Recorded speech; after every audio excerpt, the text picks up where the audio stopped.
Thunder? She's galloping into the proceedings with opinions on football and Ohtani, and we're bringing her in with the Thunder music. Dan, Hi. and Thursday Thunder is sponsored by DraftKings. Stay tuned because you'll hear more about DraftKings and all it has to offer throughout the show. DraftKings, the crown is yours.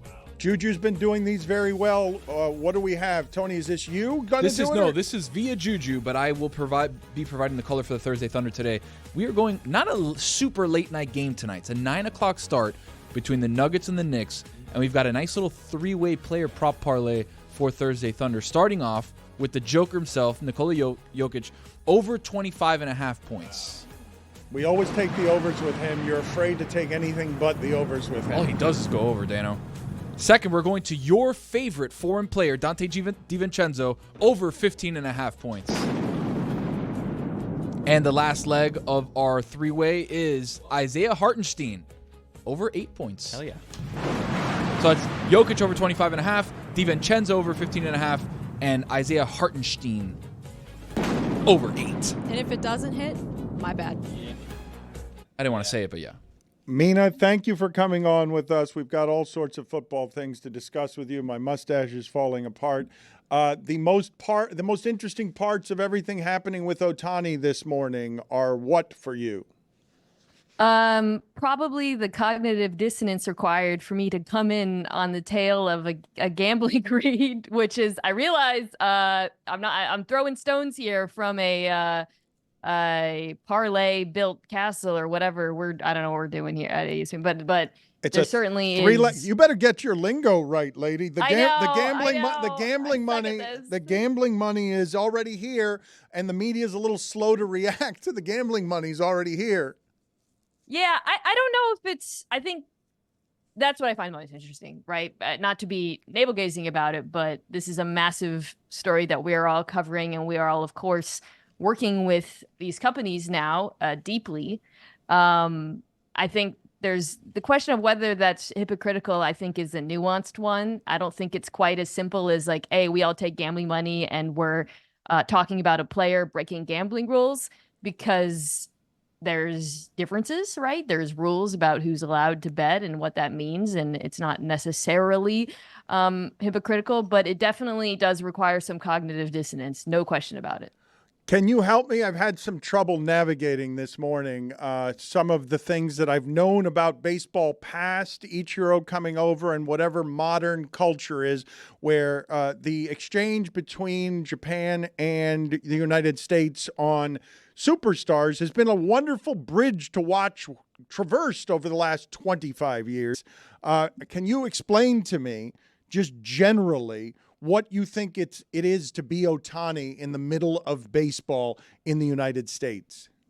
Well, I think that the culture aspect of this too, it's not really what comes to mind when I perceive this betting story, because I think you could easily replace Shohei Ohtani with any other Aaron Judge or whatever, and replace interpreter with close personal assistant, and the same dynamics would be at play, which is all of these people asking questions about the timeline, the ascription of blame. This is all going to be worked out, I think, with obviously the criminal investigation side of it. I think where it is relevant, though, is just the sheer degree of fame we're talking about when we talk about Shohei Ohtani. He is, the biggest player in baseball, but in Japan, he's the biggest everything, right? And I think that's what makes the scope of this is already so massive, because God, this timing could not be any worse for the league, not just given the nature of the scandal, the size of Ohtani's contract, the fact that he is who he is, but also that this was supposed to be a celebration of baseball in Asia right now, with them playing these games in Korea.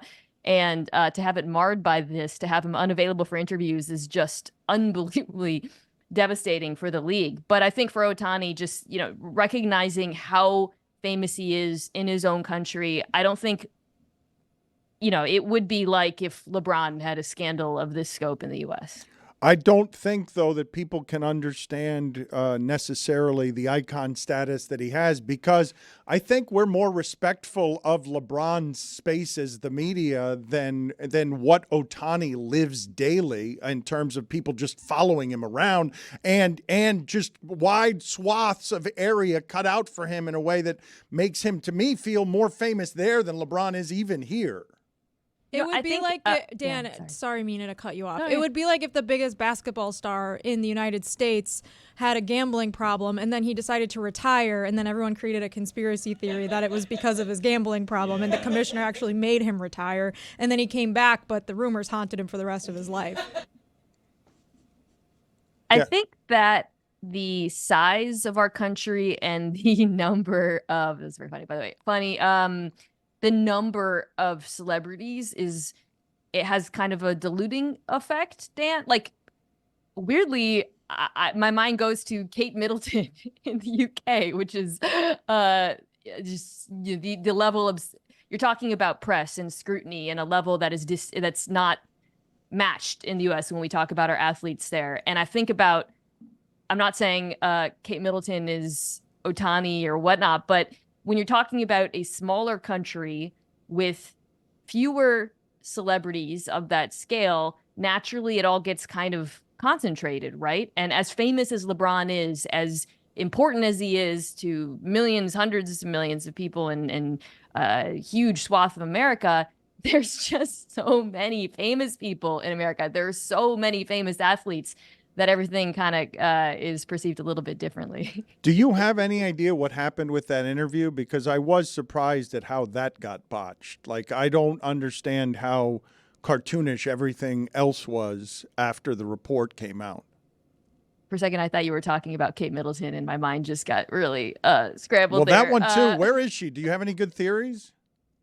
I think she's always been around. I don't know. I haven't gone super deep down that rabbit hole. She's always been around is just as lame as you could possibly have said. What does that even Like mean? Mother Earth? Like, what's that? What's that supposed to mean? She's always been around? Like, what is that as an opinion? I don't think she's like missing altogether. I think she just doesn't want to be in the public eye for whatever reason that is subject to speculation. I don't know, Dan. It would be honestly irresponsible of me to speculate on the Ohtani stuff right now. She said Ohtani did it. Billy, do you not find fascinating that there's an interview that got botched and then disavowed? Like, after they set it up, which is like the weird thing, because you'd think that everyone would be kind of on the same page of this is how this interview should go, and then it seemed like maybe they were, and as it was going on, they realized, oh no, none of that's actually allowed either. We need to completely clean this up. And maybe that is where the cultural stuff does matter here, because it feels like with Ohtani, there's always been his team, his people, his apparatus, and then there's the team. And the Angels protected him to some degree, right? Because they were a team that people didn't care about as much. They're not in the heart of Los Angeles. They had less eyes on them than the Dodgers. I'm not saying this wouldn't be as big of a scandal if it was with the Angels. It would be as big of a scandal right now. But it has felt like throughout his career in baseball, the team sort of let him run his own show with his people and do as little press as he wanted. And perhaps the fact that this has been so bungled, and I think undeniably, regardless of what the truth is, it has been bungled. The rollout of their story has been bungled. Maybe that reflects the fact that this is something of an education for, or a little bit of a reality check, because he and his team they seem to be so unprepared for what is happening right now.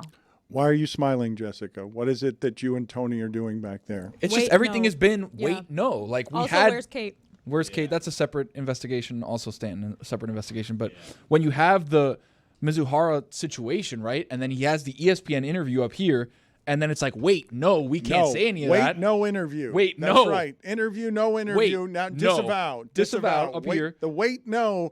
It got all of our attention more than the gambling right allegation. Here. Wait, no. What do you mean, wait, no, disavowed interview? Disavowed interview, wait, what? no. Now, massive theft? Massive theft. Wait a minute. Massive theft. Who? We don't know who. Who? Somebody. Who won?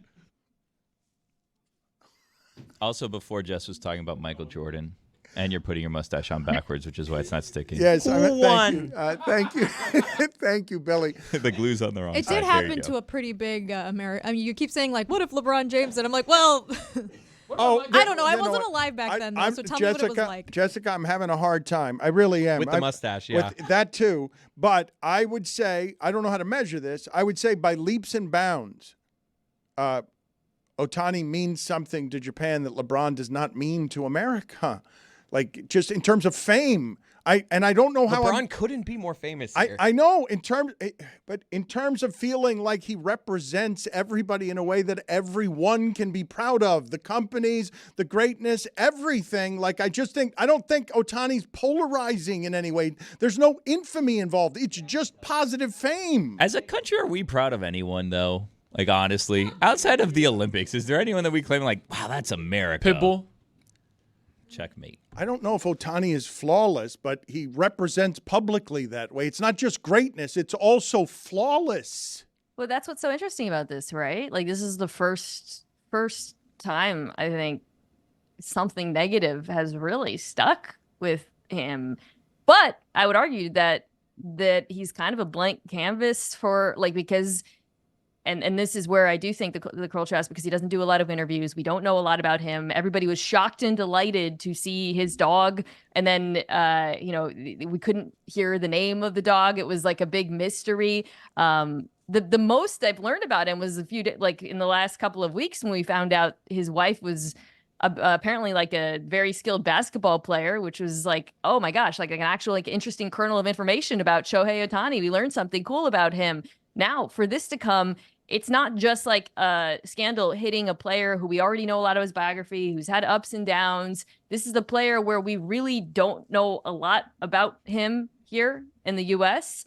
And I feel like this threatens now to overtake a lot of that because there wasn't a lot of information out there to begin with. We're very excited to unveil for you some stuff from Las Vegas and the Super Bowl on a zip line. Wait till you see what we're going to do next here, Mina, because Chris Cody was very afraid of the zip line. I hated this. A month and a half too late, we finally unveil some Las Vegas zip line video. Mike Ryan is mourning right now. He texted us earlier, huge Miami news coming up here in a little bit. And then you guys took bets on, will this be huge news or only news that Mike Ryan thinks is huge that'll make the rest of you yawn? And Katie Meyer has stepped down as the University of Miami women's basketball coach. A bit of an icon locally, 20 years.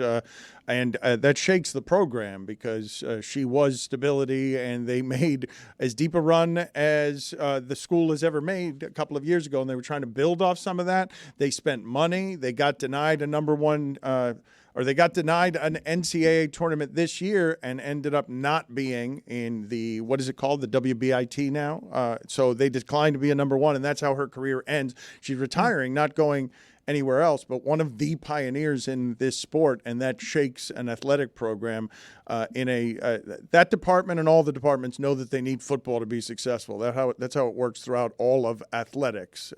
But Katie Meyer built something that had a following and has a following in South Florida. So congratulations to her. Mina, before we get into the football of the week, can you explain to me what changed here with all of these 1 year and 2 year contracts where all of a sudden everything I'm reading is more short term on just about everyone than I had seen before this year? You mean in football? Yeah, in free agency. It's interesting because you can't really make a blanket statement about whether it's better for the teams or the players, because the reality is for some of the players, it is better to be on short-term contracts. I think of like Danielle Hunter signing a 2-year, $49 million contract with $48 million guaranteed, which is not a structure I've ever seen before. That's one where I think it is good for both the team and the player. The timeline of the team, the Houston Texans, who signed him, they want to compete now. They do not want to be in the Danielle Hunter business for the long term. But for Hunter, who is over 30 now, I believe, or 29 maybe, that'll give him another crack at the apple. So for him, that's great. For a running back who, like, I don't know, Derrick Henry or Aaron Jones, not so great because you're really only getting a 1-year deal. So it really depends. As far as why it's happening, I think a lot of it has to do with the cap taking a pretty big jump this year. So a lot of teams had more money than they expected. And I think because of that, they realized, okay, we can go out and spend a decent amount of money in the short term. Maybe we didn't think we could before. What did we get most right and wrong in talking about Justin Fields and his value? Ooh, God, that's such a good question. I think we, and I'm generalizing here, a lot of us in the media overestimated his trade value. I never thought he would get a first-round pick, certainly, because statistically he's just been too uneven. The precedent for a player struggling the way he has through the first few years, over the course of his rookie contract in Chicago and then going on to succeed is basically non-existent. There's very few examples of that. I guess you could point to like Geno Smith in Seattle. However, I thought he had shown enough in small doses and that the context was so bad, his surroundings were so bad that a team would still be tantalized, because we have seen time and time again, Dan, that in the NFL, teams really overestimate first round picks. Still, I mean, Sam Darnold just got basically $10 million in Minnesota. I don't think he'll be the starter. I think they're going to try to draft a quarterback, but still. And yet, he got barely anything, right? It's a conditional six that can turn into a fourth. So certainly we overestimated how the league perceived him. I don't think we underestimated how much being in a bad situation his first 2 years, I think his situation last year wasn't as bad in terms of the protection, the weapons, the play calling, affected his development. And I think moving forward, that's something meaning the quarterback evaluating community, the NFL, analysts, whatever, have to continue really, really placing an emphasis on, because it does feel like in the NFL, destination often ends up being destiny for these quarterbacks. I saw you complimenting the Bears for setting up potential Caleb Williams first overall pick for success. Counterpoint, they're the Bears. Do you factor that all into your analysis when you see them, getting Keenan Allen and some other pieces? It's kind of the RG3 argument, right? They're the Bears, when he was saying that Caleb Williams should force his way out. Or really, his argument was that they had treated Justin Fields so badly he should be wary. I feel like with these teams, you can see the fortunes turn so quickly. I think about the Bengals with Joe Burrow, for example. I mean, the Texans, to me, are exhibit A for this, right? Horribly run organization in recent years. They got CJ Stroud because they failed at tanking. And yet, all it takes is the quarterback, the head coach, and then suddenly their fortunes turned around. I don't see why something similar couldn't happen in Chicago. Mina, I need to speed all of this up. I'm sorry, because we've got 6 minutes left and we want a ton of information from you. So I need you to speed up and I need us to speed up. All right. Tony, let's go. All right, Mina, obviously I'm a bit of a quarterback visionary, right? Faster. Okay. I saw Caleb Williams at the Pro Day. This? Yes. I saw Caleb Williams at the Pro Day. Absolutely incredible. 80-yard bomb. I'm sold on Caleb Williams. I wasn't really sold before. Faster. Liked him at USC. But that throw, one throw is incredible. Talk to me about Caleb Williams' Pro Day. Is incredible. Talk to me about Caleb Williams. Caleb Williams, not really sure as much to take away the Pro Day. The question about him isn't his ability to launch bombs. It's whether or not he can play within structure, which I think he can, incidentally. Why wouldn't the Bears have just held on to two good quarterbacks, wait until the season starts, some quarterback goes down, and then you get way more for Justin Fields?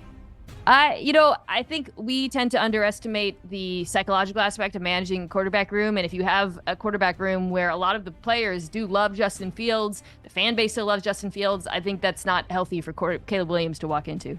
Hollywood Brown to the Chiefs. Really like it. I think, he probably isn't as good as maybe was believed, but in terms of his trade value, his draft status, but he's certainly an upgrade over MVS as a deep threat for a quarterback in Patrick Mahomes, who had the second lowest average depth of target in the NFL last year. Malik Neighbors or Rome Odunze? I'll probably go Neighbors just because of his ability to take the top off of a defense. The explosive yards after the catch are just so tantalizing. But to me, it's really, really close because Odunze, I think, is probably the highest floor of any NFL prospect. Chris Sims saying that Marvin Harrison is the third best receiver in this draft and getting dragged for it. Yeah, I like that Chris has his own opinions, but this is one that I'm going to have to disagree with pretty vehemently. He had him behind Brian Thomas, which I really don't understand out of LSU. Harrison Jr. to me is about as complete as a wide receiver prospect as I've seen. Mike Williams going to the Jets. Really good signing for New York between Rodgers, Mike Williams, Tyron Smith. If they're all healthy, that's top tier offense, but gigantic if, obviously. Mike Williams picks the Jets over a lot of other suitors because? I think the money. I mean, I haven't heard about him turning down a deal or an offer for more unless I missed it. And also, it's a 1-year deal. So again, you're talking about the short-term deals. If he can finish the season healthy, he has the opportunity to hit the market again. The answer is they gave him $15 million, Dan. Derrick Henry to the Baltimore Ravens. Does that unlock something in their offense? No, this is already a dominant rushing attack. I think it could be a little bit better, but it was really, really good even before they added Derrick Henry. I have questions about the Ravens because half their offensive line just walked out the door. I think that's a bigger deal. Winners and losers in the offseason. You're asking me to name the winners and losers in the offseason. So far. Winners and losers so far. Why does no one want to play for the Patriots? That's a different question. Answer the first one. Calvin Ridley, $92 million. Why? Winner and losers.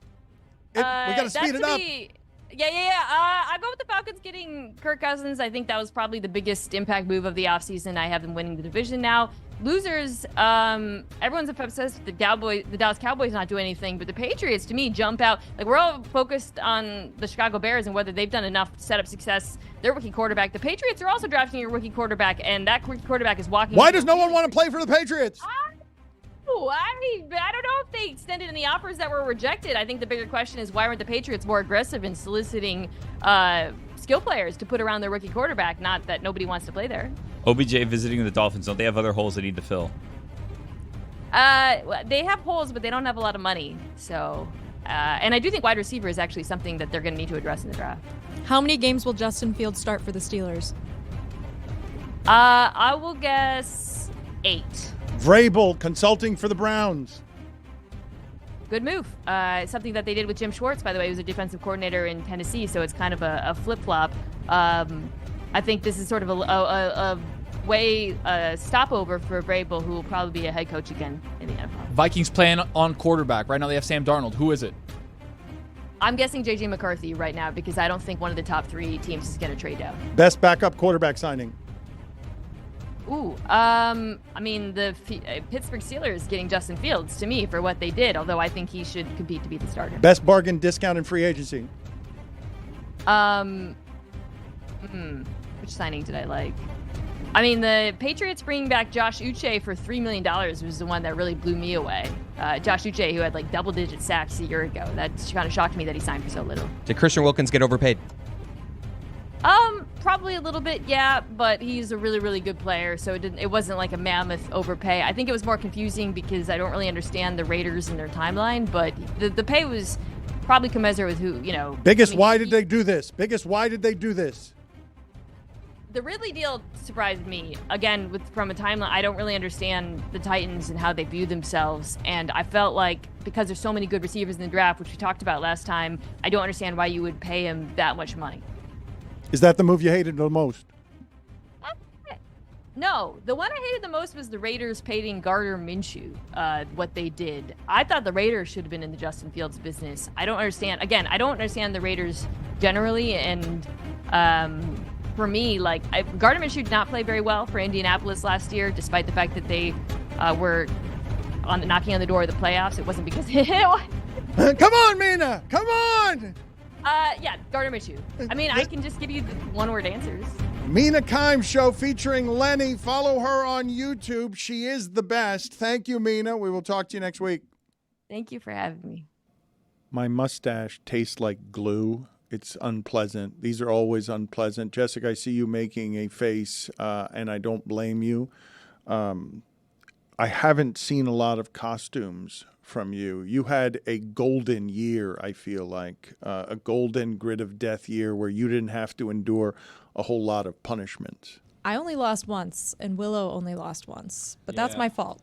I'll just dress up. Well, anyways. it's all your fault. Everything has been blamed on you, and I need to apologize not just today for that, but on behalf of all of Metal Arc Media, I need to apologize for to you. hiring Jess. Not for hiring Jess, for not building a company that is strong enough to support the entertainment in her every sneeze. Because I believe Jessica, the video is rarely ready when Jessica often sends Unleashed, the most confident of big sneezes you will find anywhere in our environment. None of us here have an aggressively proud sneeze like this that interrupts everything that we're doing here. And we haven't done enough as a production company. Yeti's tried. Yeti made a song. He has tried to build up your personality sneeze by sneeze.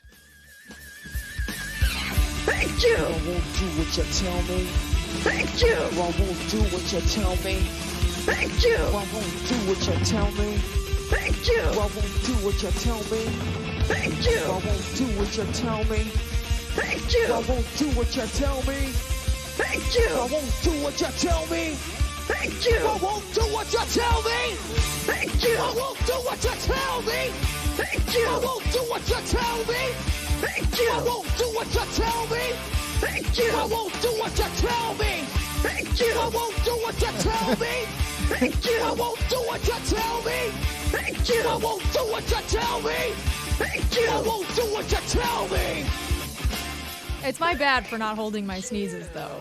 So I'll take the blame. On Okay, that more too. blame for you. It is all your fault. Billy, is the tournament has been resurrected. I can feel it. So we're not going to give her the credit for that, just the blame for the last couple of days.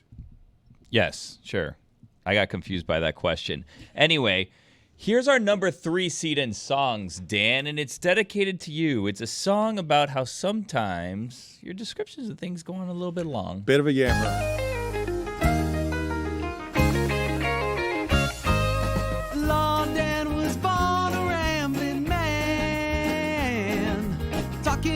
And doing the best he can. But when it's time for greed feeding, no one understands. Why, like Dan the Rambling Man. You're rummaging around in my insecurities today, Billy. I don't like this mirror of I've laughed with and at Stephen A. Smith and Max Kellerman for how those shows distorted the way they talk in real life, and the same thing has happened to me. Well, I know what'll pick you up. The 14 seed that's going up against. Remember, there's a Greg Cody region, but sometimes Greg's greatness bleeds into other categories. So here's number 14, Datter Day. It's 10 till 8, and it's getting late. When Will, Michael, and Chris can't hear. I wanna watch them move around some rocks while I get a belly full of beer. So buckle up, boys, 'cause there's nothing like the breaking of the ground when the shovel strikes. You can prove your love to me by giving greener grass, and you better not complain or I will kick your ass. Oh, ain't got no time for your application. No substitution with 2 friends. Oh, Datter Day will be so exciting. Get some fertilizing in. I'll tell you where to spray the herbicide while I'm guzzling a Miller Lite. 'Cause Datter Day is the time I like. Datter Day's quite alright, alright. Billy, your face when you hear and think of Datter Day, the mischief and the joy it brings you to think of how awful Greg Cody is in insisting on Datter Days, where Christopher just comes over and does it. That's not unreasonable. So Chris's job as an adult is to come over and do gardening for his help father? his father on, laborious chores that maybe his body can't handle as much anymore. Which I have. I've helped him a lot. It's just the whole expecting it. And let me remind you, March Sadness is brought to you by Get Your Guide. Discover over 100,000 unforgettable travel experiences in the U.S. and around the world at getyourguide.com. See, Jeremy's good, but he can't do what Yeti can do there. That was Andrew Streeter. Andrew Streeter. Also, we've got a handful of musical hustlers, and I don't know who's better between Streeter and Yeti. They both bring a great deal of energy. I think that's a push. We should do a Everybody Twitter wins. poll. I'm sure they'll love that. Yes, go ahead and do that at Le Batard Show. Who's If better? Yeti wins, he gets Chris's job. Oh, wait, what? Whoa! If Streeter wins, he gets my job. And if it's a tie, Roy quits. Roy, how did you feel about Dadder-Day as a song? It was a good song. I appreciate that song as a dad. Yeah, it was a good song. It was excellent. Okay. What else we got here, Billy? All right, now headed over to the Greg Cody region featuring Greg Cody. The number 4 seed, Dan, is the birth of what's become one of Greg Cody's catchphrases. Here is the first time we were introduced to "And You Know It." Not close to that. Had Tua stayed healthy, that prediction would have come true. Okay. And you know it. And you know it. I don't know it, and I don't know why you think. You know it. And you know it. And you know it. Get that shirt on the GregCodyShow.com. Right. That kind of thing. And you know it. Mm-hmm. There's no comeback. Yeah. And you know it. You're at a loss for words, Dan. You have to. And you know it. And you know it. And you do. That's not. You know it. Stugotz Stugotz knows it. And you know it. And you know it. A healthy Tua, and the Dolphins are having a parade down Biscayne Boulevard. Elbowing the heat. And you know it. And you know it. Finish with that one, Greg. Pants next. That's good sports talk. Just and you know it, and you know it. Pants? What's your opinion, and you know I it? think he predicted the Dolphins would win the Super Bowl, and you tease pants. Joy pants. What's that going up against? That's going up against the number 13 seed Greg Cody and his Back in My Day on Adultery from Las Vegas. Vegas! I'm going to say it point blank. The old Vegas was better. This used to be an exotic destination with a real mystique because it was the only place in America to legally bet on sports. You felt a little naughty coming here. Daring. I preferred the sad Vegas. I don't need the Bellagio dancing fountains or the Sphere with its immersive entertainment. Don't need the Super Bowl or all the sports teams here now. Don't need the gaudy Wynn Casino or an Adele residency at Caesars or a hotel that looks like a Dorito chip or a Venetian gondola ride. I want to ride back to the Vegas of yore. Speaking of marriage, what happens in Vegas stays in Vegas used to be true. It was the adulterer's capital. A man could bring his second family here. I never had a problem. That was before smartphones made every guy 2 tables over a potential blackmail photographer. Bring back old sad Vegas. Yes. Bring back the Copa room at the Sands. Eschew the slots button for the black knob and get rid of smartphones and give me back my privacy. I'm Greg Cody, and that's how it was back in my day.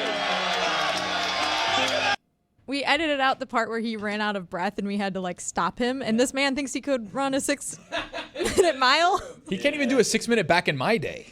The thing that I keep laughing about with your father, Chris, because his delusion continues to birth rewards. He has now lost, though, and is furious. He's lost a pumpkin carve-off, he's lost a turk-off, and now he's lost a pop-off. Your father is lamenting because he fancies himself somebody who can cook, and he's a careful cook, and all of us would say he's a good cook, but he shouldn't be losing everything to us, and he has been, and yet it's the only losing he's been doing around here because this has been the year of Greg Cody. He has been a star over the last 8 months. He lost the carve off, too. Yeah. I won the pumpkin carving. Has he won anything? Who won? He thinks that he can run a 6-minute mile, and it is an unusual delusion for him to have because, as Jessica correctly points out, there's no one on this show who can run a 6-minute mile. So we did the math, and if you go up to the treadmill right now at the gym at the Elser, you would have to put the treadmill at a speed of 10 and do that for 6 straight minutes without getting flown off. I do that at Barry's boot camp for 2 or 3 minutes, and it's so hard. No one here can do that. Billy, Taylor thinks he can. Billy, why are you shaking your head?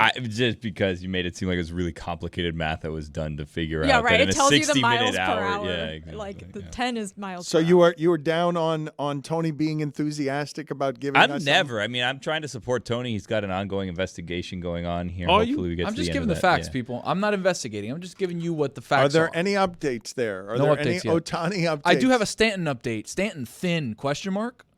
Off roids? Question mark. Whoa! Hey, I'm Hit the button. Investigation. Hit the button. Not investigation, I Where's the said. reckless speculation? Time to throw away all journalistic credibility and get reckless. Here is something we like to call reckless speculation. So nice we You're played it good. twice. So nice we played it twice, but, you know, he's thin now. Dan, you know what? I'm going to promise you something, Dan. Just like hockey, I'm going to lock in on baseball. I'm going to lock in.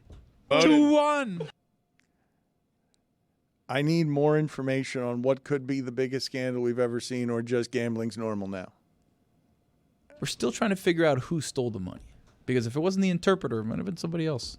I honestly think that this is on Ohtani's team, from what we know so far, because it seems like he helped his friend. He paid, whether he knew it was illegal or not, he did that. And then Ohtani's people started freaking out. And they're like, we need to act like he has no information here. Where I think this would be a lesser story if he just comes out like, look, I didn't know. I got confused with legalities. I tried to help my friend. Now I understand. This won't happen again. Like, I feel like that would be a better way to go about it than just being like the complete opposite of that ESPN story. Like, what do you mean? He had no clue. Does he have Kate Middleton's PR people? Where is she, Dan? What's going on Where with is this? she, Dan? Why am I still only seeing TMZ stuff from a distance, and they're saying, look, there she is with her bags. Body double. I mean, it would be the easiest thing in the world to just release a photograph. Like, what are they doing? Well, they did that, but it was Photoshopped, so then they had to put out a... But I don't know. All I can say is that they said she'll be back in the public after Easter, and this is the most excited I think I've been for Easter probably my whole life. Really? And are there any sleuths getting to the bottom of what's been happening? Tony's on it. We are. There's a body double that was a fake video of her walking out of some Erewhon or something. That's not getting to the Everyone bottom on the of internet anything. is a sleuth when it comes to Kate Middleton, Dan. It's getting a little weird. Where is she? That's the question we need to be It's asking. a pretty answer. It's easy to answer, is it not? It's what everyone's asking. That's what I'm saying. Probably home recovering from surgery. What surgery? How? Where? You're the investigator, Tony. I'm just asking the questions.